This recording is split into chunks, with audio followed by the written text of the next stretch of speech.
오늘은 성령 강림 주일이라고 부르는 날입니다.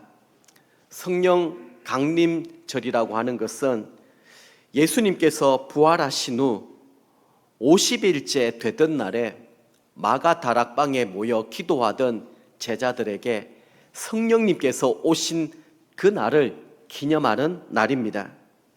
이 날은 예수님께서 부활하신 후에 50일째 되는 날이기도 하기에 오순절이다, 또 이렇게 부르기도 합니다. 성령님께서 강림하시면 우리에게 어떤 일들이 일어나게 될까요? 우리 모두는 성령님의 임재, 성령님의 충만함을 덧입기를 간절히 바라고 소망하고 있습니다. 자, 그러면 성령 강림 주일에 우리는 성령님의 임재, 성령님의 충만하심을 누려야 되는데, 성령님이 우리 가운데 임하시면 어떤 일들이 일어나게 될 것인지 사도행전 1장 8절 말씀에서 이렇게 우리에게 말씀하고 있습니다. 같이 한번 읽어보겠습니다. 오직 성령이 너희에게 임하시면 너희가 권능을 받고 예루살렘과 온 유대와 사마리아와 땅끝까지 이르러 내 증인이 되리라 하시니라. 아멘. 성령님이 임하시는 증거가 땅끝까지 이르러 주님의 증인되는 삶을 살아가게 되어 있다, 이렇게 말씀하고 있습니다.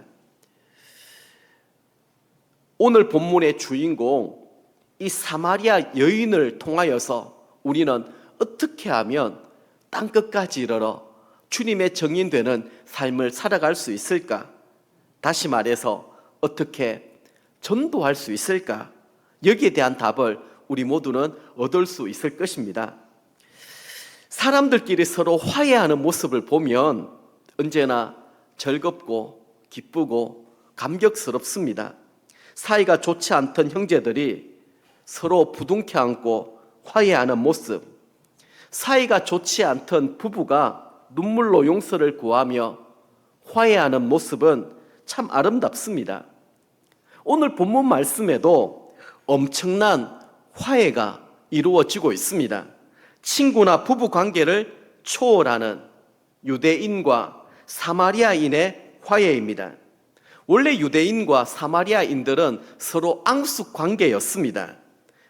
모르는 사람끼리 사이가 나빠진 것은 화해하기가 쉽지만 가까운 사람들끼리 사이가 벌어지게 되면 화해하기가 참 힘들고 어렵습니다.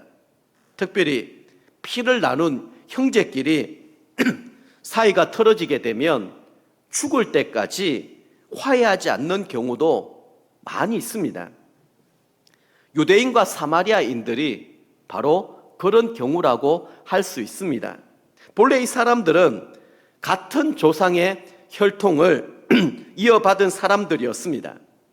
그러나 유대 사람들은 사마리아인들이 이 유대 정통에 순수성을 지키지 못한 것을 경멸하였고, 사마리아 사람들은 유대인의 이런 우월감을 정오하였던 것입니다.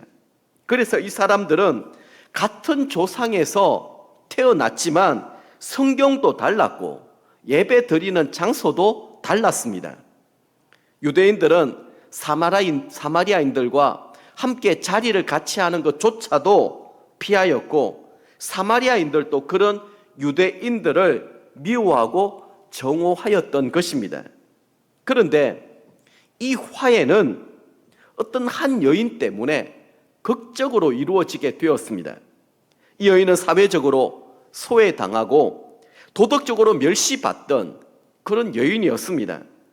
이혼 한 번 하고 재혼한 것도 가슴 아픈데 5번이나 이혼했던 인물이었습니다. 이제는 지쳐서 6번째 남자하고는 결혼도 하지 아니하고 그냥 동거하고 있는 것입니다. 근데 이 여인으로 말미암아 유대인과 사마리아 사람 사이에 극적인 화해가 이루어지게 되었다라는 것입니다.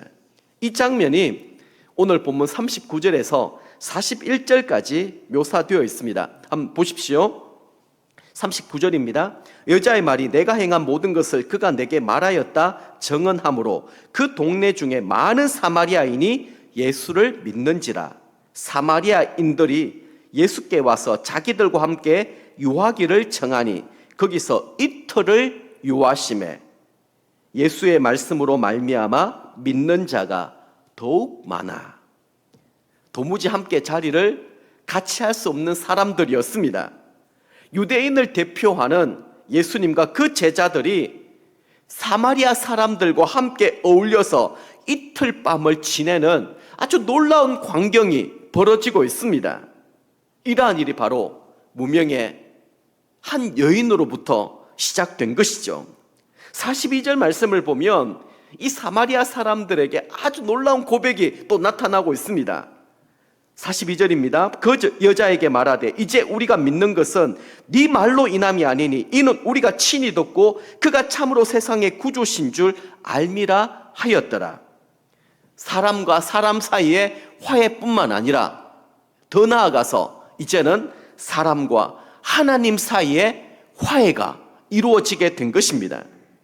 죄인이 사람과 하나님 사이에 화해시키는 이런 놀라운 역사를 우리는 전도라고 부릅니다. 그렇습니다. 죄인이 사람과 하나님 사이를 화목하게 만드는 것, 이것이 전도입니다. 근데 우리는 이런 전도를 잘 알고 있으면서도 어떻습니까? 참 힘들고 어렵습니다. 잘 못합니다. 교회에서 우리가 전도해야 된다라고 하는 사실을 잘 알고 있는데 참 부담스럽고 또 힘들고 또 이것은 굉장히 좀 불편하게 느껴지는 그런 부분들이기도 합니다. 요즘 같은 경우에는 더더욱 그렇죠. 전도지를 가지고 밖에 나가서 예수님 믿으세요, 교회 나오세요, 참 이 말 하기가 쉽지가 않은 그런 때를 우리 모두는 살아가고 있습니다.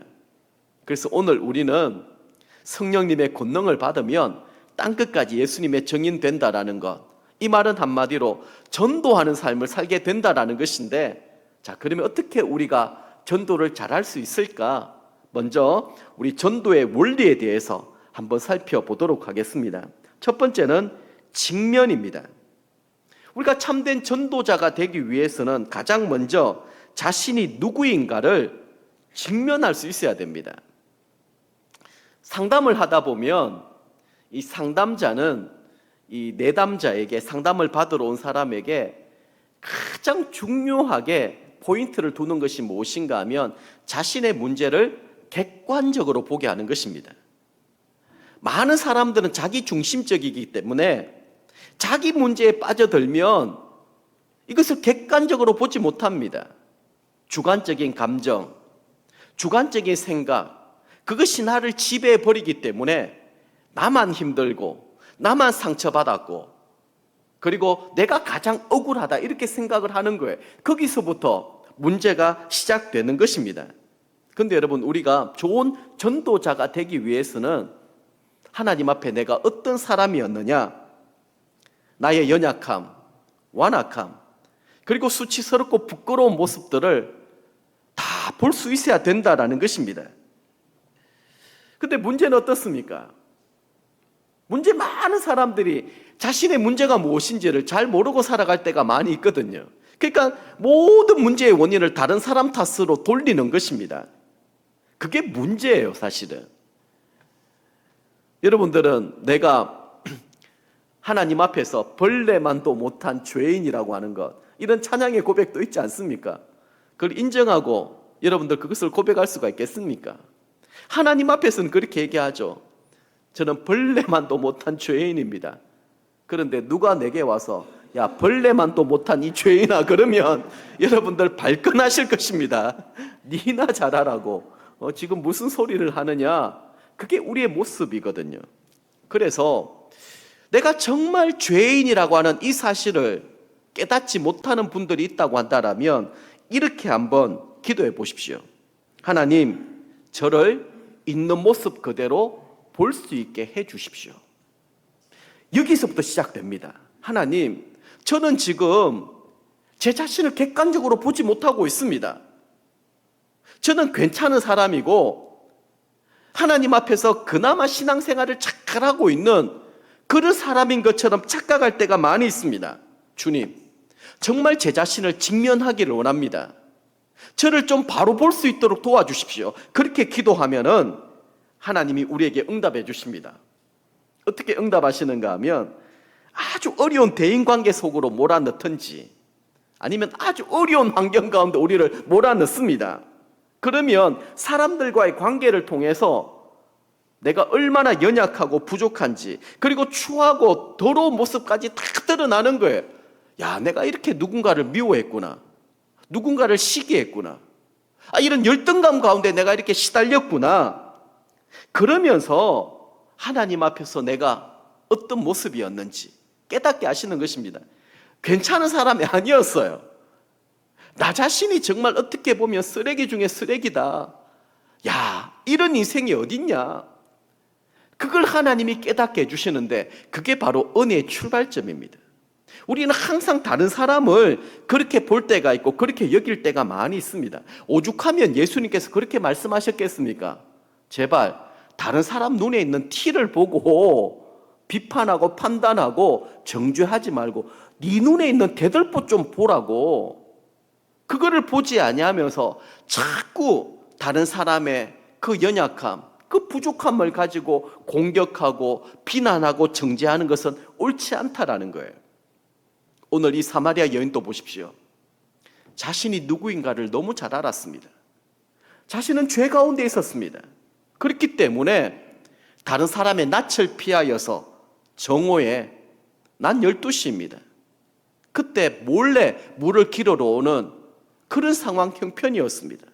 하나님 앞에 부끄럽고 죄송스럽고 그런 모습 가운데 우리가 하나님의 은혜를 구할 때 하나님은 우리를 외면하지 아니하시고 우리 가운데 찾아와 주신다라는 거예요. 예수님께서도 사실은 이 사마리아의 이 여인을 만나기 위하여 친히 찾아와 주신 것입니다. 하나님 앞에 겸손하고 낮은 마음으로 주님, 저는 죄인입니다. 주님, 저는 죄인입니다. 저를 불쌍히 여겨 주십시오. 저를 긍휼히 여겨 주십시오. 그런 사람들에게 주님이 임하시는 것입니다. 그런 분들에게 성령님의 임재 능력이 나타나게 되는 것입니다. 자, 두 번째는 체험입니다. 체험은 자신을 직면하게 되면 그때부터 하나님의 은혜가 임하는데 그게 바로 초자연적인 하나님의 역사라고 할 수 있습니다. 자, 사마리아 여인을 예수님 만났습니다. 그리고 어떻게 물었습니까? 가서 네 남편을 데리고 오라. 이 여인은 깜짝 놀랐습니다. 할 말을 다 잃어버린 것입니다. 그래서 지금 남편이 없습니다. 이렇게 표현했던 거예요. 그때 예수님께서 어떻게 말씀하셨는가 하면 네가 결혼에 5번 실패했고 지금 사는 남자와는 결혼도 하지 않고 사니까 네 말이 맞다. 아니, 어떻게 이렇게 정확하게 꿰뚫어 볼 수가 있겠습니까? 이 말씀이 이 여인에게는 예수님을 메시아로 인정하게 되는 결정적인 계기가 된 것입니다. 그리고 나서 그녀는 어떤 행동을 하게 되었습니까? 4장 28절 29절 말씀을 보면 여자가 물동이를 버려두고 동네로 들어가서 사람들에게 이르되 내가 행한 모든 일을 내게 말한 사람을 와서 보라. 이는 그리스도가 아니냐 하니. 자신의 과거, 자신의 상처, 자신의 아픔, 고통을 주님은 정확하게 꿰뚫어 보고 계셨습니다. 주님은 이 여인을 외면하지 아니하시고 치료하고 고쳐주시기 위하여 친히 찾아와 주신 것입니다.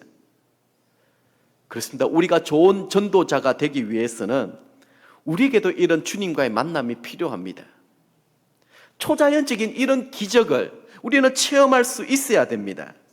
그럼 이것이 우리에게 간증거리가 되어서 현실적인 문제, 이 물동이 이걸 버려두고 마을로 뛰어들어가서 내가 메시아를 만났다, 와보라, 그렇게 외칠 수가 있는 것입니다. 저는 많은 분들이 술이나 담배를 끊고 난 다음에 믿음이 확 자라는 것을 많이 보게 됩니다. 아마 우리 가운데도 그렇게 간증하시는 분들이 있습니다. 내 노력과 의지로 아무리 노력하고 애를 썼는데 이게 잘 안 되었어요. 그런데 하나님 앞에 기도하고 내가 하나님의 은혜를 구하였더니 한순간에 끊어지더라는 거예요. 이런 초자연적인 역사를 체험한 후에는 믿음이 부쩍 자라게 되는 것입니다. 그러면 아직까지 내가 하나님을 지금 제대로 체험하지 못하고 있다, 하나님의 기적과 능력을 내가 누리지 못하고 있다, 그런 분들이 있다라면 이번에는 이렇게 한번 기도해 보십시오. 하나님이 정말 살아계시다면 저에게도 한번 체험을 보여주십시오. 이런 기도를 아침 저녁으로 한 100일만 작정하고 기도해 보십시오. 그러면 무슨 일이라도 일어나게 되어 있습니다. 아니, 이렇게 갈급한 마음으로 내가 하나님을 만나고 싶고 하나님을 경험하고 싶고 하나님 나의 삶에도 이런 기적적인 놀라운 역사를 좀 일으켜 주십시오. 그러면 이런 초자연적인 기적을 체험한 사람들은 삶이 다릅니다. 왜? 하나님이 살아계심을 내가 직접 누리고 있기 때문이죠. 근데 대부분의 사람들은 단순히 도덕적으로, 윤리적으로, 상식적으로만 하나님을 믿을 때가 많이 있습니다. 그러니까 내가 교회는 다니지만 실질적으로 하나님이 나와 함께 하시는 증거 역사를 내가 잘 모를 때가 많이 있습니다. 그러다 보니까 내가 누군가에게 예수님을 전해야 되는데 예수님이 내게 하신 일들을 전해야지, 그게 파워풀하고 그게 감동이 있고 그게 능력이 있는데 내게 하신 그 하나님을 증거하지 못한다라면 아무런 의미가 없는 거예요. 거기에는 감동도 없고 거기에는 사람들의 마음을 움직일 수 있는 울림도 없는 것입니다. 그래서 지금 나의 삶 가운데 역사하시고 또 놀라운 일들을 일으키시는 그 하나님을 경험하는 것입니다. 그게 여러분 신앙입니다. 그게 그리스도인들의 삶입니다. 글로 신앙을 배우면 안 됩니다. 내 삶에 친히 역사하시고 살아 움직이시는 그 일들을 경험해야 되는 것이죠. 우리가 BMTC 훈련을 계속 받고 있지 않습니까? 어제는 이제 북한 선교에 대한 부분들을 다뤘습니다. 이분은 정말 북한 또 선교 전문가였어요. 제가 참 충격을 받았던 부분들이 있는데, 지금 국민의당 국회의원입니까? 태영호 의원이 썼던 책이 하나 있더라고요. 그 책이 이제 북한의 실상이나 이런 것들을 소개하고 있는데, 우리가 잘 알다시피 북한에는 교회가 2개가 있습니다. 그 가운데 하나가 봉수교회라고 있습니다. 근데 거기에는 사실은 공산국가에서는 기독교를 적으로 생각을 하거든요.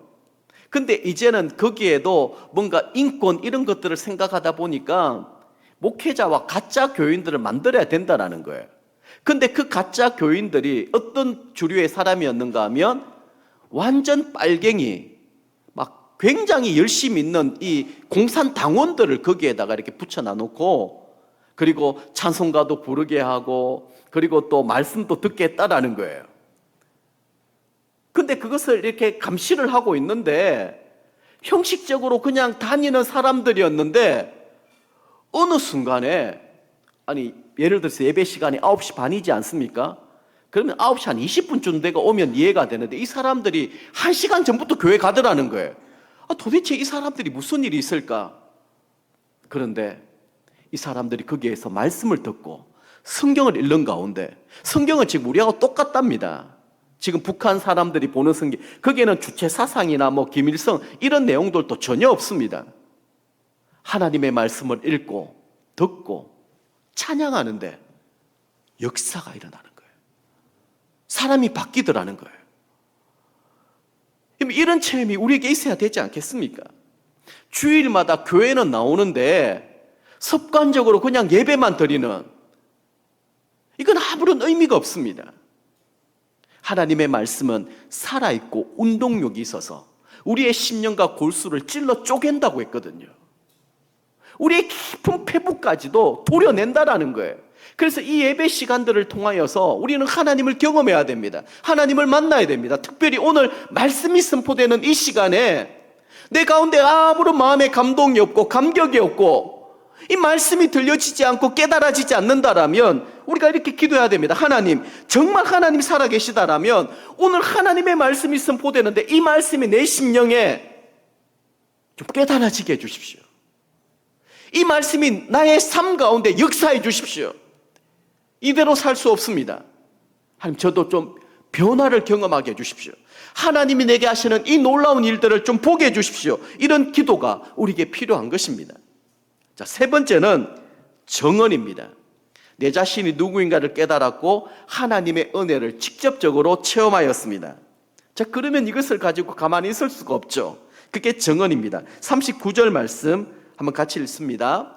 여자의 말이 내가 행한 모든 것을 그가 내게 말하였다 정언하므로 그 동네 중에 많은 사마리아인이 예수를 믿는지라. 아멘. 이게 내가 행한 모든 것, 이게 무슨 말일까요? 남편을 5이나 두고 그 5조차도 갈아치운 일입니다. 얼마나 수치스럽고 부끄러운 일입니까? 그런데 이 여인은 더 이상 자신의 수치스러운 과거에 파묻혀 살지 않았습니다. 이를 부끄러워하지도 않았습니다.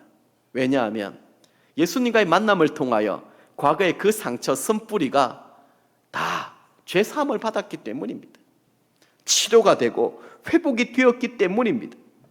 그렇기 때문에 하나님이 하신 이 놀라운 일들을 자신만 할 수 있을 수 없는 거예요. 그 심령이 막 터질 것 같은 거예요. 전하지 아니하면 견딜 수 없는. 그래서 자기가 누구였던가를 완전히 잊어버리고 다시 그 동네로 뛰어 들어가서 그가 내게 행했던 모든 일을 말하셨던 그분은 메시아시다. 와서 너희들이 직접 보아라. 직접 경험해 보아라. 그렇게 외쳤던 것입니다. 얼마 전까지만 하더라도 동네 사람들을 피하여 한낮에 물을 길어러 온 여인이었습니다. 얼마 전까지만 하더라도 과거의 모든 일들 때문에 죄책감에 시달렸고 수치스러움 가운데 고개를 들지 못하며 살아왔던 어둠의 여인이었습니다. 얼마 전까지만 하더라도 누가 자신이 감추고 싶었던 이 과거의 상처를 덜추어내지 아니할까, 그런 강박관념에 시달려 살았던 인물이었습니다. 대인 기피증, 공포증 가운데 시달렸던 인물이었습니다. 그런데 이 여인이 물동이를 버려두고 동네 속으로 뛰어들어가 만나는 사람들에게 이렇게 외쳤던 것이죠. 내가 행한 모든 일을 내게 말한 사람을 와서 보라. 담대하게 자신이 감추고 싶었던 부끄러운 과거까지 다 드러내면서 외치기 시작했던 것입니다. 자기를 손가락질하고 그리고 조롱하였던 사람들에게 예수님을 전하기 시작합니다. 예수님을 만나서 초자연적인 경험을 한 사람들은 예수님이 하신 일들을 자랑하게 되어 있습니다. 막 회심한 사람들, 예수님을 만나서 막 기쁨을 누린 사람들의 특징이 무엇인가 하면 이런 특징이 있습니다. 내가 과거에는 이랬는데요, 지금 예수님을 만나고 나서 이렇게 변했어요. 그러니까 당신도 예수님 한번 만나보세요. 이렇게 간증하고 다닐 수밖에 없는 것입니다. 자, 그러면 좀 더 구체적으로 말씀을 드립니다. 어떻게 우리는 전도해야 될까요? 사마리아 여인으로부터 우리는 전도를 배워야 되겠습니다. 도대체 그녀가 어떻게 했길래 한 동네에 이렇게 많은 사람들이 주님을 믿게 되었을까요? 전도는 2가지 요소만 갖추면 됩니다. 첫 번째는 가야 합니다. 28절 말씀 보십시오.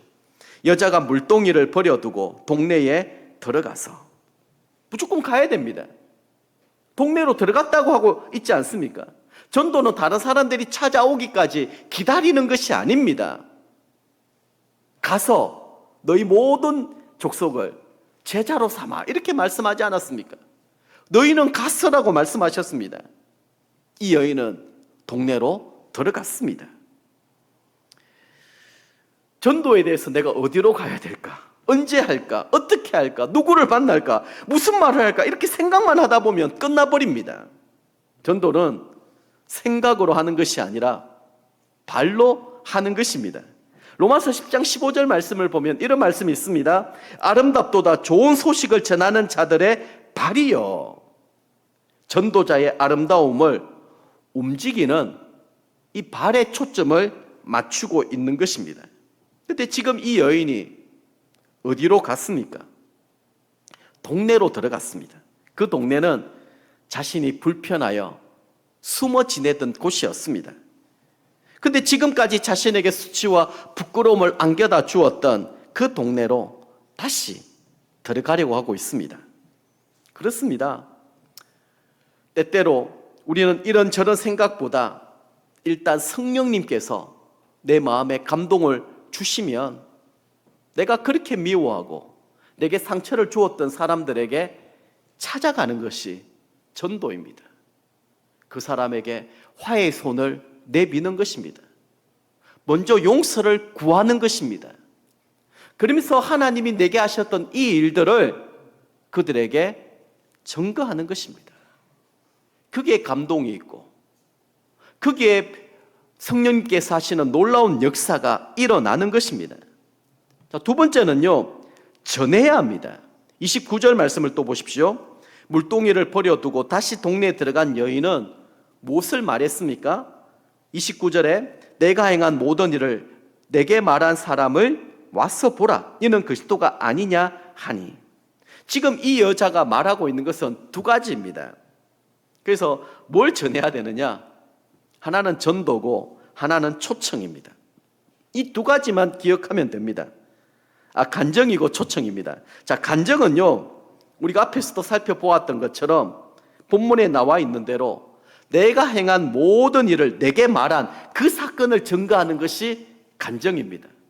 오늘 이 시간에 지금 나의 삶에 하나님이 어떻게 역사하시고 내가 그 하나님을 어떻게 체험했느냐, 그것을 간증하는 것이 전도라는 거예요. 그 간증은 사실 부끄럽고 창피스러운 자신의 과거였습니다. 그런데 예수님 만나고 난 다음에 부끄러워하지 않았습니다. 모든 것을 다 노출하여 솔직하게 말했던 것이죠. 이 솔직한 고백이 수많은 사람들에게 감동과 공감을 불러일으키게 된 것입니다.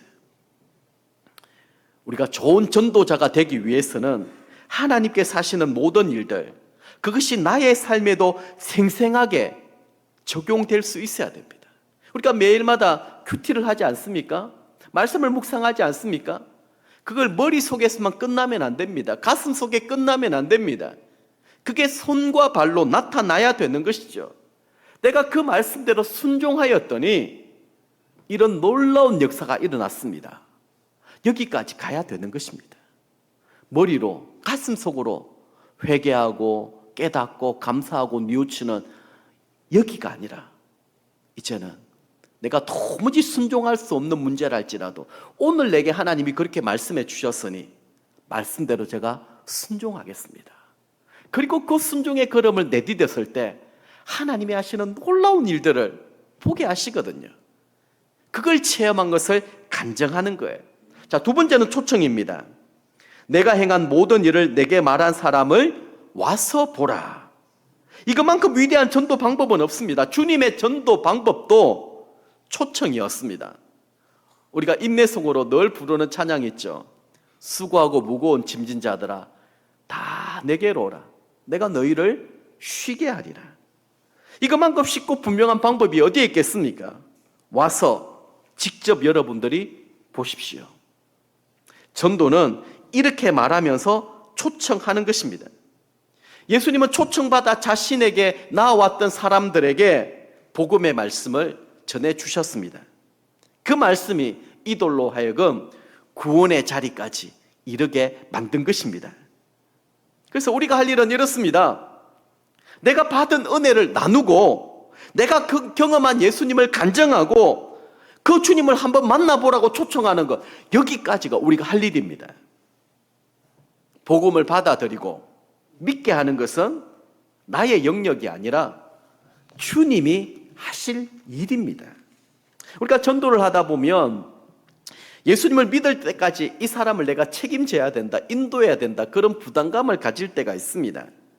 그리고 열매가 얼른 보이지 않으면 낙심하게 되고 실망할 때도 있습니다. 그러나 오늘 여기에 전도의 원리가 담겨 있지 않습니까? 이 부분들에 대해서 우리가 낙심할 것이 아닙니다. 왜냐하면 심는 사람과 거두는 사람은 다를 수 있다라는 사실을 우리는 기억해야 되기 때문입니다. 37절 말씀 보십시오. 그런즉 한 사람이 심고 다른 사람이 거둔다는 말이 옳도다.